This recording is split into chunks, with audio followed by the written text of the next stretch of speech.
Hey everybody, I'm Wendy and I'm back. So what I've kind of decided to do with YouTube here and a lot of my presence online, because I'm 65 and I'm going to be your grandma or your mama, I'm going to tell you about stuff that we knew 35 years ago that we were taught from our grandparents. What I'm finding out today, I've been almost 12 years in a local school district as well, teaching the parents of the children for 12 years, is that a lot of people are not being instructed and not being taught what is natural ways to help your GI tract. Now this includes your mouth, your digestion, as well as elimination. And so with a lot of good feedback from all of you here on my YouTube channel and from my other places, I am being asked over and over again to keep doing these videos and to explain a lot of things that I took for granted in the years I grew up, again, because I had people that taught me this. And I'm a collector of books. I have a library. I love all the old books that we had in the 70s and 80s. And there was some amazing authors who understood so much that today is not seemingly to be found. I've often said that even functional medicine, which has now become a desired thing amongst the typical MD type of person, they want to now get into functional. And that's a great paradigm shift. But the problem is, it is being looked at the same way they look at being an MD and being all these things. You go to school for functional medicine, doc. And so what is going to be the reliance is going to be testing. And it's going to be probably a lot of their medical background to do with their functional. So when I talk to them about detoxification via the colon, here's my colonic machine here, or enemas, or we talk about the old school things that we all learned. Many of these functional medicine people don't know this. And I'm not against them. I think it's a great paradigm, but like everything, when you go to a doctor, you kind of want to know if your medical doctor has been through any personal health issues. Because the problem that we have is that they don't go through, maybe they're young. Maybe they haven't had any mentors or people who have taught them many of the things that we learned back in the day. So I always say, vet your person. If you have a person you go to, vet them out. Ask him or her, what do you think about enemas? What do you think about castor oil packs? What do you think about colonics? What do you think about saunas and magnesia? What do you think about all these things? What do you think about ozone therapy? So there's so many things, and I think we are kind of restricted, and especially in the Western world, we break up the human into all these sections. Like if you go to a doctor, you're going to go to your GI, your gastrointestinal doctor. You're going to go over to a dermatologist for your skin. You're going to go over there for this and this for that. You're going to go get a colonoscopy from that guy. The problem is we break up the body into all these pieces. And so you're not having a doctor. Well, maybe you say, hey, a GP, a regular practitioner type doctor will put it all together. No, they don't. They don't. They're too busy, number one. Number two, they don't look at the body holistically. And so if there's something wrong, they're going to go through a flow chart. They're going to go through a flow chart of what these signs or symptoms seem to be. Many times there's a drug for that. So here I am. If you don't know who I am, my name is Wendy. I'm on Twitter as Wejolyn, Wejollyn. I'm on Substack as the same name, or Wendy McPhail. And what have I been doing this for? So back in the 80s and the 90s, I got sick. We didn't have the internet yet. I started having all kinds of problems, couldn't eat much. Everything made me sick, was always constipated, had all kinds of problems. And then in those days, because I had a PPO plan here in the States, that's a great medical plan, I went to doctors. And in a 6-year period, I had 26 doctors. I had 2 major unneeded surgeries, one of which was thoracic outlet syndrome, where they go in and they crash out one of your ribs to supposedly free up some nerve bundles there. That didn't work. So I lost a rib, had major lung stuff after that, had to breathe into a machine, had major candida overgrowth and fungal overgrowth because of all the prescription drugs I had been on growing up in the time I did. When I was a young girl, if you had anything wrong, you took an antibiotic and your doctor would hand it to you and put it in your hands. You basically would walk out, no matter what it was. Could be a cold, could be acne, could be anything. You just got antibiotics for that. And so I grew up in a family like that. Didn't learn a lot about alternative health, although I was always interested in health as a kid. I just always had this desire to learn more about that. And so when I got older and I had had many years of antibiotic use, and by the way, one of the reasons, I have to be careful what words I use or I'll get knocked out of YouTube, but when I was a very young girl at 6, I took, in those days you took a sugar cube for the polio vaccine, and when I was a small child I took that. And when I took that, I actually got it. So I was in the hospital with my left leg paralyzed, and I was in the hospital up in Vancouver, Canada, where I was from. I'm in California now, and I was in a body cast. They put me in a body cast from head to toe, because neck to foot, because I was too active as a child. And even though I was paralyzed on one leg, I would zip around in the wheelchairs because I was this overactive kid. So they stuck me in a body cast. And I was in that for 3.5 months, and they put me on penicillin drip. So my childhood started with a heavy amount of antibiotics. Out of 6 kids in my family, nobody wore glasses. You know, after I came out of that, I had a very weak GI tract. Nobody knew yet that you know, we should have taken probiotics and looked at the gut. So my health there from then started, you know, wasn't always the best. So as time went on, I peaked through my late teens, became a national ranked racquetball player in Canada, traveled. I was always super athletic, did a lot of that. But later, when I was married and had 3 kids, I started having all these problems. And then I had a car accident in the middle of that, and I just I was right down. So then I ended up seeing many doctors. This is the 90s, and then I was on 5 prescription drugs because one thing led to another. And so, at first it was GI tract problems, fibromyalgia, chronic fatigue syndrome, and then they said, oh, you must be depressed and anxious as well. I did start getting panic attacks. This is why I work with people with the gut, because everything stems from there. The problem is, it's such a cliche and catchphrase that everybody will say to you, oh, everything begins in the gut. But then when I ask them, okay, you believe that, even functional med docs, they'll say, okay, you believe that. Tell me your methodology. You're gonna give them drugs for all that? You're gonna work with, where are you gonna start? So as a colon therapist for 21 years, here's my colonic machine back here. I came to this as the very first thing in 1996 or 7 that helped me. Why would that help me? It helped me because I couldn't take a supplement, I couldn't take a pill, didn't matter what I took. My joke was I needed to be IV'd to bring food into me because no matter what I ate, I got sick on it. Got down to 2 foods I could eat by 1998. No doctor could help me. You would know what that's like. Is anyone out there? Are you out there like me? Do you feel you're hopeless? Do you feel that you cannot go any further? Well, you're the reason I'm doing these videos. And today I'm going to talk about constipation, okay? Gave you a brief overview of me, what I went through, and now I'm going to start zooming in on things. Now, if you go back here in my YouTube channel, I give you an overview of the colon, and it says, your colon health is not just about poop. It's going to talk about the anatomy of the colon, all the blood vessels attached, the vagus nerve attached, the lymph system, everything's in your colon. Why should that be the first place that you start, no matter what kind of sickness you have, even if you have cancer? Because your colon is everything. Everything. Is it not fascinating to you that the number 1 untalked about organ all the time, no matter who you follow on social media, no matter what you do, the number 1 untalked about organ is the colon? If they talk about it, they'll briefly mention it, but they don't talk about the anatomy of your colon. They don't talk about all these things, right? So we have a situation, and I'm going to talk today about constipation. The first video I did is your colon's not just only about poop. The second one I did on there is why people are afraid of colonics. Third one I did was coffee enema or water enema. They're both here on my YouTube channel. And then the final one was, I just did a couple weeks ago, was how to take an enema, a regular enema. So today I'm going to do this. Okay, you're constipated.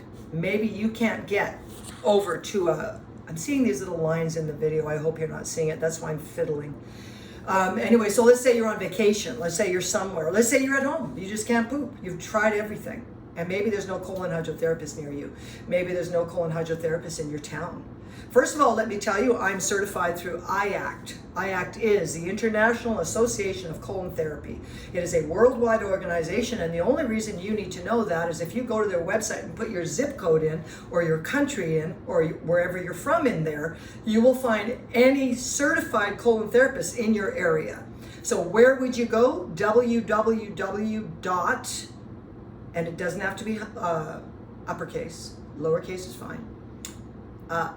Small I, dash, not an underscore, but a dash,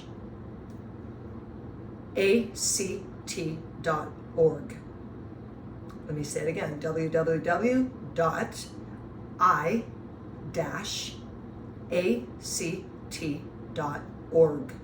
O-R-G.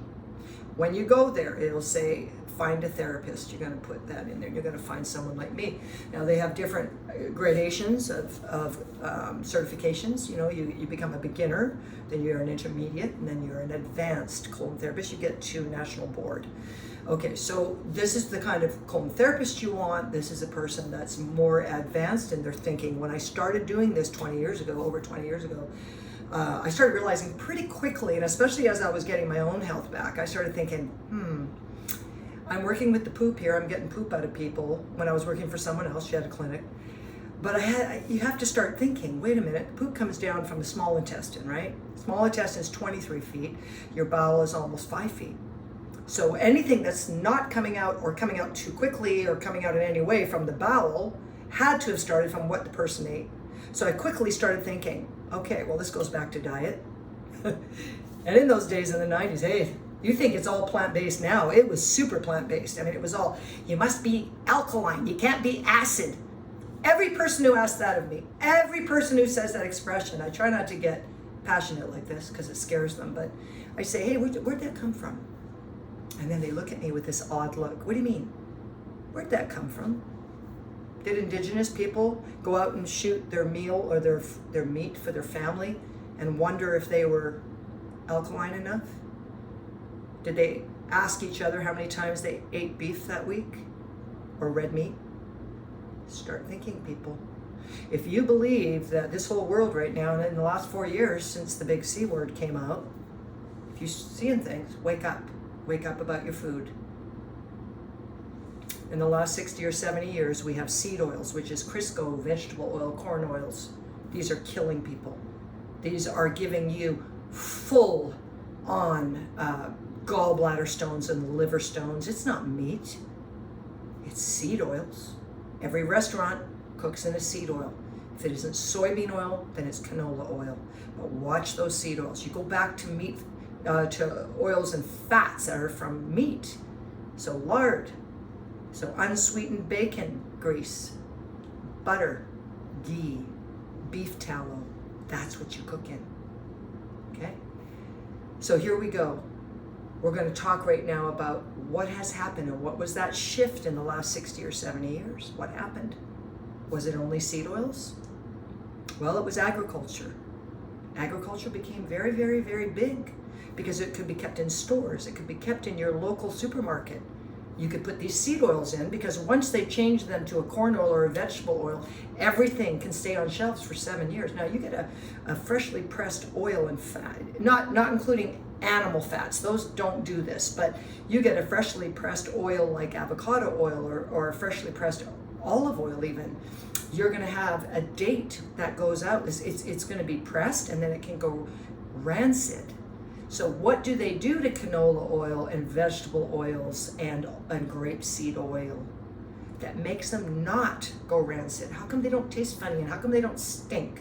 And you know that rancid taste if you had last year's Christmas chocolates with peanuts in them and you ate them and that tasted awful. That's rancidity. So all these oils that sit on shelves and can be used over and over and over in a restaurant, they've been changed. They've gone through a factory. If you tell me you're plant-based, I'll say, yes, you are. Because everything you're eating is made in a plant, right? A factory. Think about it. They go through machines.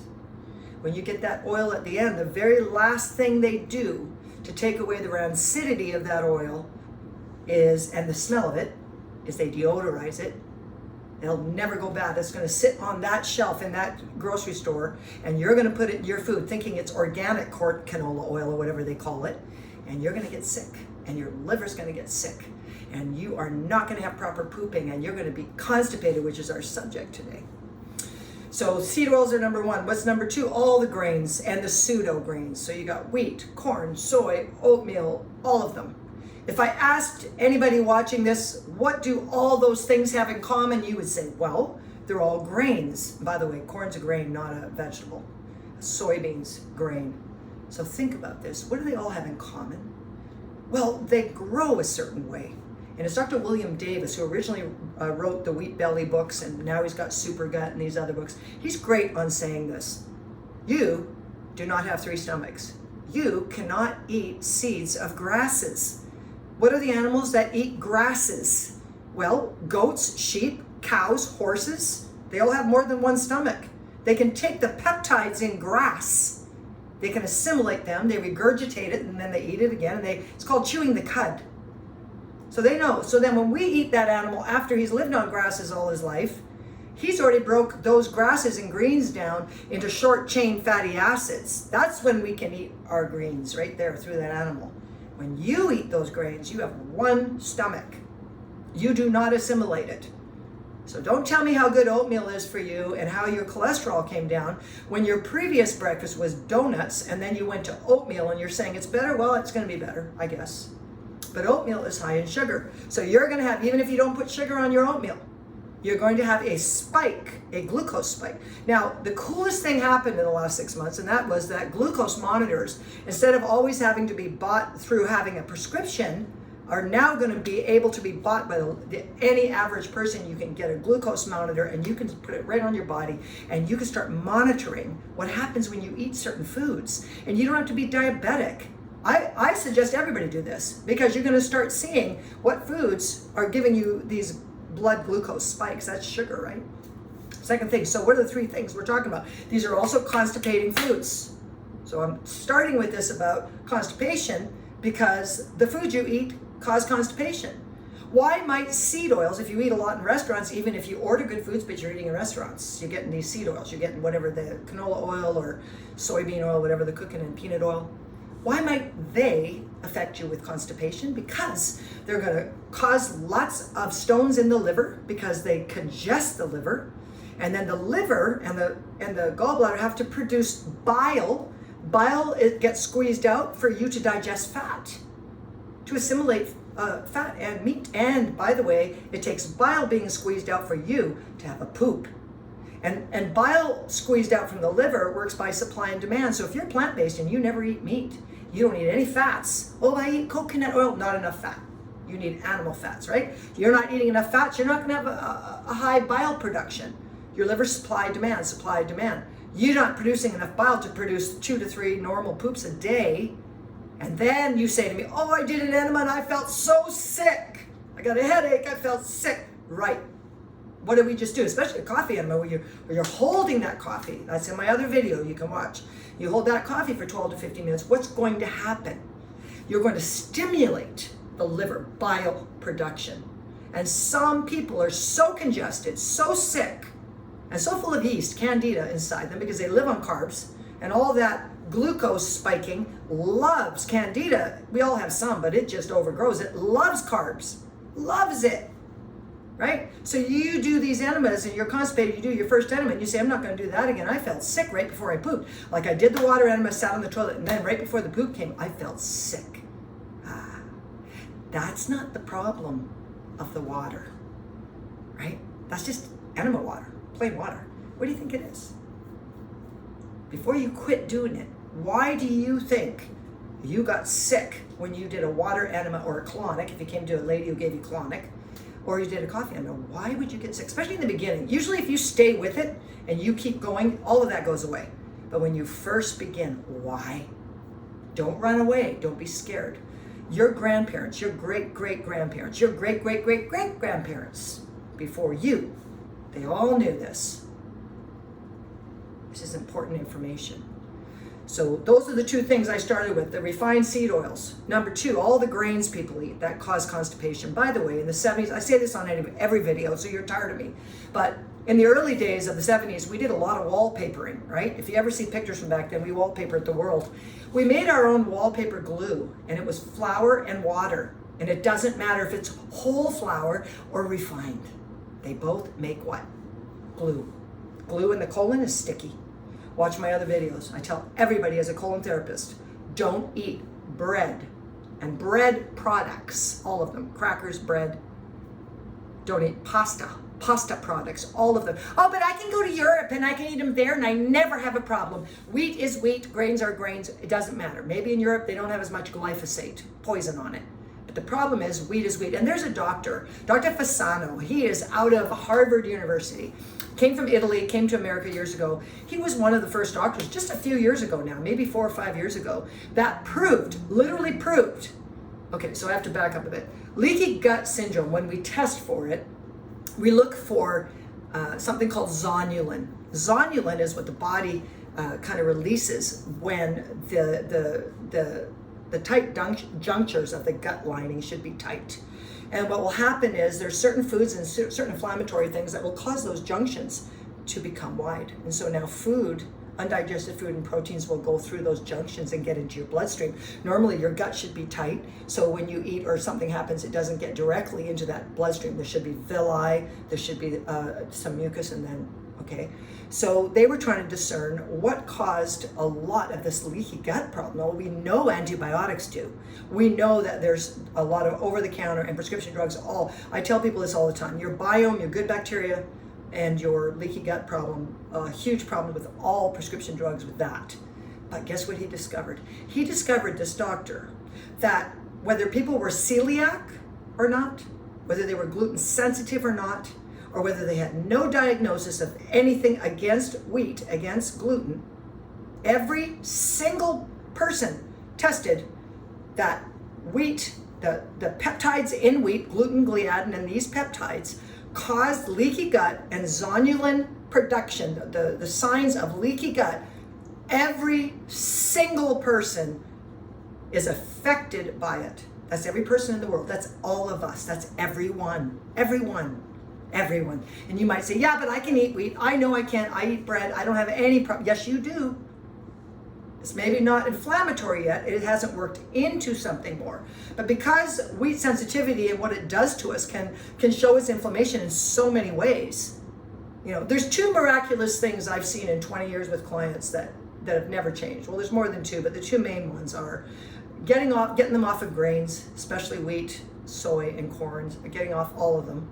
That's the biggest. And the second is magnesium. And I'm going to do another video on magnesium and just the miracle of types of magnesium, how to use them, how to get sufficient. But those 2. And then the biggest one, of course, is always going to be ozone and colonics.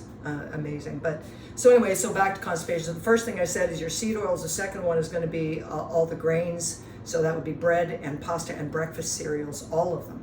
Doesn't matter if they're organic, they're crap. Okay, especially if they're extruded into little shapes. Imagine that. They've already gone through all of this production of being broke down, and then they extrude them through an extruder to make a shape like a star or something. That's even worse. Same with protein powders. I don't care who you follow, who you get it from. Once they put all those so-called nutrients and things that you read on the side that are in your protein powder, once they put it through all this stuff to powder them and do this to them and that to them, and then by the time they get down to a powder level and you're supposed to be getting all that stuff from them, I doubt it.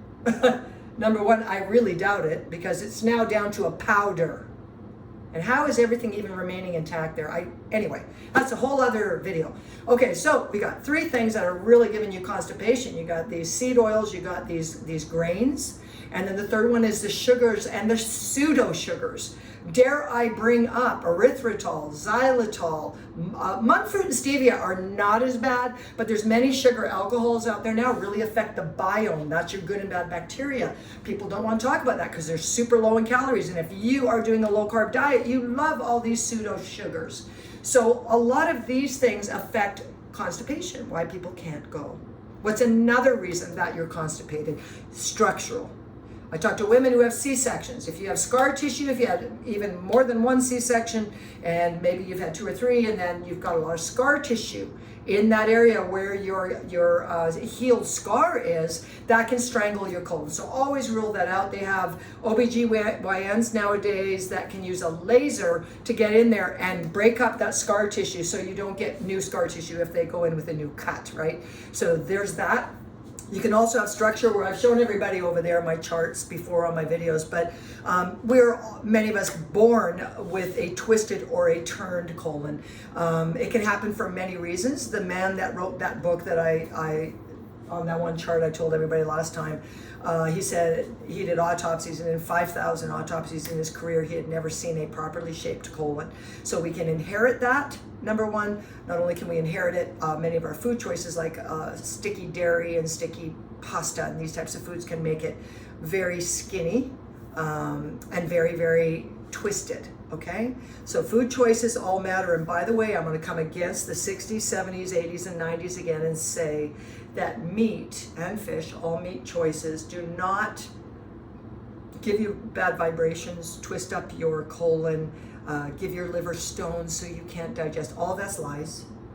If you're trying to eat meat and you're trying to get back onto meat and you get sick from it, you have a congestion in your liver and gallbladder of stones from too much seed oils and carbs. Carbs, these make all these stones. It's not meat. Seed oils do.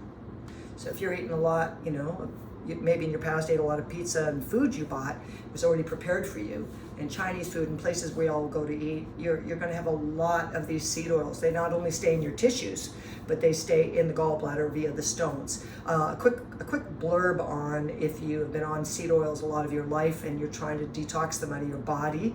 I will give a quick word for ozone here. So the ozone sauna, which is hard to find. I have one here at my office, but if you can find an ozone sauna and do them regularly, you can literally chelate heavy metals as well as the seed oils that end up years later in our tissues. Basically, when you lose weight, if you've lost a lot of weight, it is the tissue load of toxic load that really can be your problem. You know, once the weight is gone, you got to get the toxins out. So there's a quick little word on that. So again, we're talking constipation. I just told you the three main diet problems, and now I'm telling you that you could have structural problems. You could have had a car accident where you have scar tissue or something in your stomach. This is all possible. The third one on structure is pockets. So if you've never heard of diverticulosis, this is pocketing along the wall of the colon. Traditionally, mostly on your left lower side, called your sigmoid. That's the area of the colon where a lot of this pouching can be as small as grapes. It can be as big as plums, these pockets, and they will keep poop in them. They have hardened poop. A high carbohydrate diet, alcoholics, people who drink a lot of alcohol, even if you think you're not an alcoholic and you drink every day, your chances of having diverticulosis, the pouching, are very high. So what happens is the poop, the motility, maybe you're not having 2 to 3 normal bowel movements a day, or you tend to be constipated. A lot of your poop will stay in those pockets. Okay, so these pockets, you're saying, people will say, especially women, I'm going to the bathroom every day, but every time I go, once the poop comes out, I always feel like there's more there. I'm pooping, I get some hard pieces out, and then I feel like there's more, but it never comes, okay? A lot of this is pockets. So what do we do about these pockets? Okay, if those pockets become infected, it's now not diverticulosis, the pockets, that just means pockets. It becomes diverticulitis. Itis means you're having mucus coming out, you're having blood, drips of blood coming out. Blood can be also hemorrhoids, so we're not talking that. We're talking about more blood than that, and a very, very lot of pain in your lower pelvic area, especially the left side. Terrible pain. Now, another blurb here, don't eat nuts.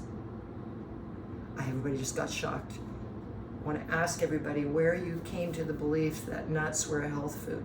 Was it because when we were young, all the nuts were in health food stores? Was it because they told you nuts were high in protein, which is actually not true? They're very starchy. Nuts are technically legumes. They're beans, type of a bean. If you ever see a cashew on a tree, you see it. It's a legume. And so the big problem we have with legumes, let me ask you what you do with your beans when you're going to have beans. Do you soak them and sprout them and then, you know, do all these things so you don't get gas and sick from them? Well, that's what nuts do, all of them. Plus, I want to ask you again, do you ever see indigenous people or tribal people finding nuts? By the way, they weren't agriculturally raising nuts.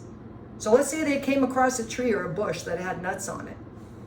Do you think that they sat there, especially with Brazil nuts, just imagine the coating on that, I mean the hull, and they sat and ate 2 cups of nuts?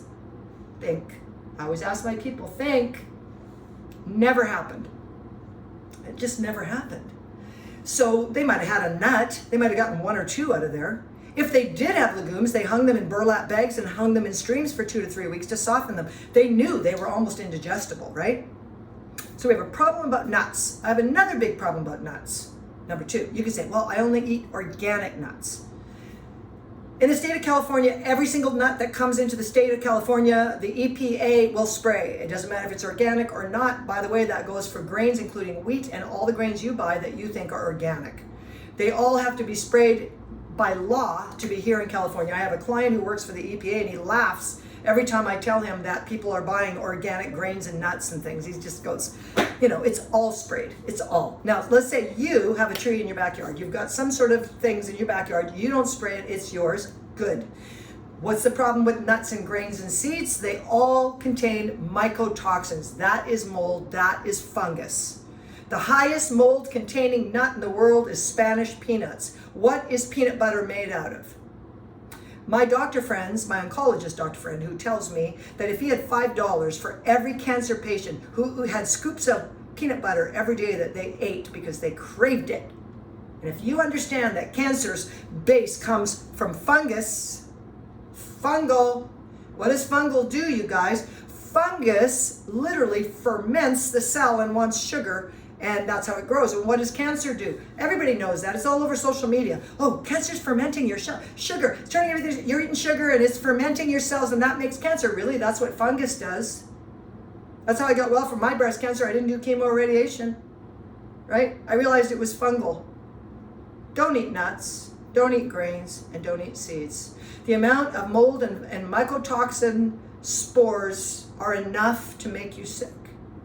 Final problem with nuts is almost always rolled in a seed oil. You're going to find it in safflower oil, sunflower oil, mostly hydrogenated oils. The ones at Costco, great big things of it my neighbors get. I always ask them, what are your poops like? What do you mean, what are my poops like? You're eating all these nuts? I'm going to tell you right now what your poop is like because I'm a colon therapist and I see it every day. I can tell a person on my bed right away, you eat nuts, don't you? Well, how do you know that? Because of this. So what's going to be a typical poop from a person who eats a lot of nuts? And if this is you, stop eating them. The first one, loose stools, watery, with some pieces in it. Might go to a solid stool occasionally, but always goes back to loose. Okay, that's number one. Number two, bright yellow, bright green, watery stool. It's got some brown stuff if you pass anything solid, but you're gonna have this yellow, orange, greenish, stinky water. 3, tons and tons of gas and bloating. By the way, this is all soy as well. Soy and nuts do the same thing. So your edamame, right? Your tofu, your whatever soy you're eating. So you got this bloated, gassy stomach that never goes away. You can't properly poop. Okay, that's the third one. And the fourth one is the pelvic pain. You're eating tons of nuts, you eat them a lot, you're going to have pelvic pain. And you're going to tell me that, just lower part here just kind of hurts. And when you do go to the bathroom, it's usually weird going to the bathroom. You'll have this need that you got to go, and you go. You get a lot of this gas and maybe a little bit of watery stool, right? And then a day or two later, you might have a regular stool, but then you'll go back to that. This is a chronic state of inflammation. The inflammatoriness of it comes from your diet. That's from nuts. Stay away from nuts. Even if they're not coated in an oil or rolled in an oil, roasted in an oil, even if they're raw, you still have the problem. Full of phytates. Phytates are anti-nutrients, which means all nuts and grains and seeds and even vegetables, like think of a tomato with all the seeds inside, it's got its own seed in there, they protect themselves. Why? Because when they die and go into the ground again, they're going to spread their seeds so more plants grow. So they have things like, you see a seed, it has a hole on it. It has you have to break the hole in order to get inside to get to whatever that is. Well, humans can't do that with our gut. You could say, well, I sprout mine. Really? Here's another one. Chia seeds might say they're omega-3, but it's not the omega-3 that's in fish. And the reason why is that chia seed has to now be converted by the human body to get to the EPA. It has to turn the ALA into EPA and DHA. That conversion process to utilize that omega-3 from the chia, most people in today's society with the kind of condition of the gut cannot do that. So the beautiful thing about omega-3 from fish, and the beautiful thing about it coming from meat, is that our bodies immediately take it with no conversion necessary. And if you have arthritis or rheumatoid arthritis or any sort of problem, isn't it amazing how they used to in the old days say, hey, take fish oil. Fish oil is anti-inflammatory. Well, now, we're all like, well, be careful of your fish oil because of some of the processing. It's true, but you can still use fish oil. Good quality. Get an anchovy sardine fish oil. right? Go for the tiniest fish in the ocean, the fish that don't live long, they don't carry mercury, they don't carry a lot of problems. So I get a fish oil, and I'm going to do another video on supplements, but I get a fish oil that's got, it's made from anchovies and sardines, the two of the smallest fish, and that oil is very powerful for the body. Okay, so that's the reason for constipation. Now, look at this, it's already 35 minutes, and I have to go through some of my little things that I do for people for constipation, okay? So the first ones I'm going to go through are the ones we all know about at the health food store. Turkey rhubarb, senna, cascara sagrada. What else have I got here? Triphala, which is from India, different fruits that are non-glucose raising that help people poop. Most of these can be found in groupings in health food stores. There's a tea called Smooth Move tea that some people will take, and they swear by these things. Now, what does senna and cascara and all of these herbal things do? They're causing the bowel to have a purgative reaction, which means the herb hits the bowel, and the bowel does not like this thing and purges it out of the body. Now imagine, is this healthy for the colon? Not long term, no. Occasionally, not so bad, right? We also know senna turns the inside walls of the colon black. Well, it's still better than going and taking Miralax and mineral oil-based laxatives from the pharmacy, right? That we never want to do. That destroys the wall of the colon completely. I would never suggest them. Miralax also has certain chemicals in it, and I think one of them is very much like antifreeze, and it gives people hallucinations, and children have had them on that, right? So these are the herbal remedies that a lot of my clients use, and I can say those can work for people. Now, I'm going to give them all here, and then I'm going to talk about them, because everybody goes, I've tried that, didn't work for me. I tried that, it didn't work for me. I tried that, it didn't work for me. Okay, so I get that every day. You guys, 20 years of anywhere from 4 to 8 people a day telling me for 6 days a week that they're constipated. So if anything I could be an expert in, I'm an expert in this. I want to say off the top here that if you're constipated and you've tried absolutely every single thing I'm going to say here and nothing changes, number one is your diet. If you say, yeah, but I changed my diet too, and none of those things worked, well, number one, I want to know what your diet is, because most people think going politically correct, plant-based, whatever you call it, diet is what they did. That's not going to help you poop. In fact, that's high in carbohydrates, it's going to make you worse. So what kind of diet you did matters. And if you got those 3 things out of your diet, which are seed oils, all the grains, and these sugars, okay? Because that's created a candida condition, and that's just another subject. I can't go into everything, I just get lost. Okay, so let's say you're saying, yeah, but I've done all those herbs and I've done the diet you said, okay? I'm gonna say what I say to every person. I do lab testing here. And before you say, oh, I'm gonna tell you something. I have no iron in the fire. I don't make 1 penny on it. So that should hopefully help you. I use this particular lab test by Diagnostic Solutions called a GI map test for a reason. Came out in 2018, 94 to 97% accuracy, which is unheard of through most of the labs we all have through our insurance type of lab, right? And I love that lab. So if I got someone, they're constipated. I can't break it, I can't shake it. We've done everything, I'm seeing them a few times. I'm gonna say, give me a lab test on your stool. So what will happen is you're going to pay the lab, it's about $320, but it's going to get shipped to your house. You're going to take that little kit. Yeah, the cool thing about this test, you don't have to quit all your supplements. You don't have to quit everything you're doing. You just take this test. So you're going to, even if you say, but I don't poop. I never poop. I'd have to wait 2 weeks before I have a poop to put it in the little thing. That's okay too. You can do that. And if you say, I only have diarrhea, so I can't put poop in the thing, they will explain on there, diarrhea is fine. You're going to use the little swabs and you're going to put that diarrhea right into the little containers. Then when you bring it in, you're going to drop it at UPS. You're going to have, there's a label that comes with it. You're going to put it on your stuff. You're going to put your payment to do the test. You're going to put the payment inside your kit. It's going to be sent back to them, your credit card. That comes out in 9 or 12 days. I get your test result sent to me, and I'm going to send you the result immediately. And then, if you want, we're going to have a protocol. We're going to go through what we find. For lots of people, this is where we get to the blue. I can make a blueprint. It's a blueprint. I mean, I've got a nitty-gritty in front of me. Maybe you have H. pylori, and maybe that's really overwhelming your gut with that infection. You could have blastocystis hominis, which is a really, really bad bug. I had that one. You could have Shigella. You could have E. coli. Lots of these things can all give you constipation. So when you have to find out and you get to that nitty gritty and nothing else has ever worked, let's find that out. And let's find out structural. Do you have structural problems? Do you have something going on? Do you have a hernia? These are all reasons you're not pooping, okay? So I just talked about some of the herbs and I mentioned them to you. And now I'm gonna also mention mag citrate. So there's all kinds of magnesium. I'm gonna do a video on magnesium because it's so, you need to be thorough on everything. But right now I'm only talking about the type of magnesium that gives you bowel movements. That's it. Not gonna go into any other kind, okay? So just understand that when you take mag citrate to poop, you're not taking it to get magnesium. So if you say to me, well, I take magnesium every day. I take it all the time. I know I can't be a magnesium deficient, but you're taking mag citrate or magnesium oxide. And let's say, you say, I'm taking plenty of magnesium. Well, those two, citrate and oxide, are gonna give you stools. They're gonna help you, they draw water into the bowel and they help you poop. That's why a lot of people have taken that for a long, long time. So those two, magnesium oxide, magnesium citrate, can both help people go.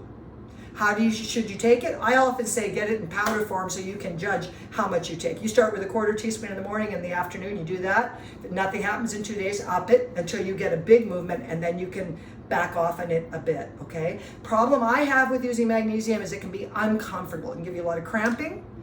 You can feel kind of crappy when you take it and people will get these expels of very loose, icky, stinky poo. So for some people it works, for some people it doesn't, okay? I have a fiber drink here in my office that I've used with many people, and I'll get you on my fiber drink, and then we work with doing enemas or colonics and my fiber drink, okay? That's awesome for also clearing up constipation and then doing a test usually to find out what we got going on and restoring the gut. Okay, so what is the final one that all my clients love? And I regularly get feedback, and I'm going to put links to the bottom of my video here to all these things, but I'm especially going to put this one. I know now that Global Healing, the maker of it, has a different, it's got a different front and color on it now, but it's still called Oxy Powder. Okay, it's called Oxy Powder, and you'll find it on there. It's called Oxygen-Based Intestinal Cleanser, and it's got a green label now, okay? That one and another, there's another, I'll put links for them, like I said, under this YouTube video, and you can order from there. If you think of it, hey, you guys, and you order through any of my links, I do all this information to you free, and I don't have enough clicks on YouTube to make any money off these videos. So if you do order through any of my links, it does help me. I only get tiny bits of money from them, but hey, you know, use my link, go over there and buy these things would be awesome. So the Oxy Powder, they will tell you on there how to take it. You got to start with a lot, and then you, like I think you take 4 to 6 of them the first night, and then you back off, and then people are really, really having good results with it, and there's nothing, they've come by, it's kind of like, well, I'm so old, so way back in the 70s and 80s, there was something very similar to this that we all tried to get, and you had to order it through the mail, and it was similar. They took ozone and they bonded it to magnesium, and it really helped. It was called Homozone. I think it was called Homozone or Homozone. We all used it way back then because it really helped people to go to the bathroom, and this is really the up-to-datest way to take it, and to take it via capsules. Really works for people. My final one I'm going to mention here is castor oil. Now, I'm going to do another video on castor oil packs and what we do with castor oil, which is the most amazing thing if you really understand how it works. But what I want to talk about castor oil is it lubricates the lining of the intestinal tract. If you're from the south of America, you all know about castor oil. It'd be like, yeah, my mom gave me that as a kid, or when I was pregnant and I couldn't poop, the doctor told me to take castor oil. I heard from a client a few months ago that all over TikTok, this thing had gone viral, and she showed it to me. It was a little video.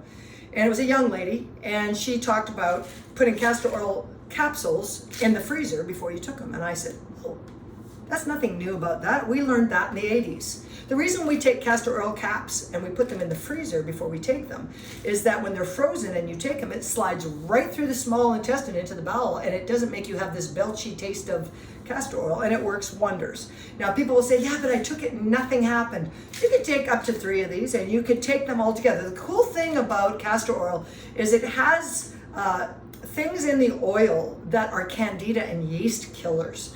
I think it's called nucleic acid or something, but anyway, it has a wonderful way of also killing candida and helping you to poop. So that's another one, castor oil. I'm looking at everything else here that I have, and I'm trying to remember what my other, I gave you an overview of the diet. If you have SIBO, SIBO is small intestine bacterial overgrowth, and there's also SIFO, small intestine fungal overgrowth. Either of those can really make you constipated. So again, remember that you being constipated at the bottom, at your colon, starts at the top, starts with your diet, starts with whatever's going on in your small and large intestine. Best ways to get tested. If you don't, there's all kinds of tricks to find out what's going on and to stop the inflammation and to put your body back into what's called homeostasis. Homeostasis is your body's way of always trying to keep everything working and everything balanced. Your body wants health. That's why your body helps you to get better. So there are things in life that can be blockers that stop your body from actually being able to fully get better. And I always tell my clients about blockers. A blocker in a woman recently I worked with, we did everything for months, I couldn't break through, was she had breast implants, and her breast implants were causing such inflammation in her body, we could not get her body well.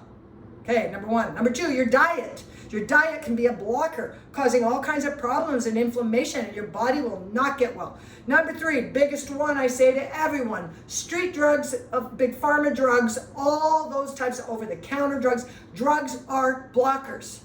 Drugs make you lose magnesium and many minerals because of the way that they work in the body. They deplete you. Magnesium is always the first to go. Okay, so watch out for the blockers. Watch out for inflammation anywhere. By the way, people, it can be a bad relationship or a bad job where every time you go there, you're just all your cortisol's flying and your adrenals are worked up and you're full of stress. That's a blocker. Okay, this is way too long. Look at this. I'm already at, oh my goodness, 45 minutes, you guys. I'm hoping you're going to watch. I'm going to label this as constipation, but there's a lot more info in here.